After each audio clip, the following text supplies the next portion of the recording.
ప్రముఖ నటి సమంత తన లేటెస్ట్ మూవీ మా ఇంటి బంగారం సినిమాతో సూపర్ హిట్ అందుకున్న సంగతి తెలిసిందే. త్వరలో శామ్ తల్లి కాబోతున్నారు. ఈ టైంని తన భర్త రాజ్ నిడిమూరుతో కలిసి స్పెండ్ చేస్తున్నారు శామ్. అయితే సోషల్ మీడియాలో యాక్టివ్గా ఉండే సమంత రీసెంట్గా షేర్ చేసిన కొన్ని ఫొటోస్ ప్రస్తుతం సోషల్ మీడియాలో బాగా వైరల్ అవుతున్నాయి. సమంత తన భర్త రాజ్తో కలిసి బేబీ మూన్ వెకేషన్కి థాయిలాండ్ వెళ్లారు. తమ థాయిలాండ్ ట్రిప్కి సంబంధించి కొన్ని బ్యూటిఫుల్ పిక్స్ని షేర్ చేసింది శామ్.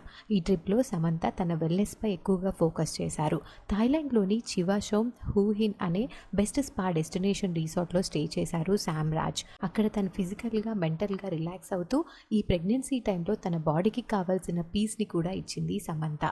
ఆ పిక్స్ చూసిన వారు so good Sam, enjoy your time అంటూ కామెంట్స్ పెడుతున్నారు. ఆ ఫొటోస్లో సమంత గ్లోకి కూడా నెటిజన్స్ ఫిదా అవుతున్నారు.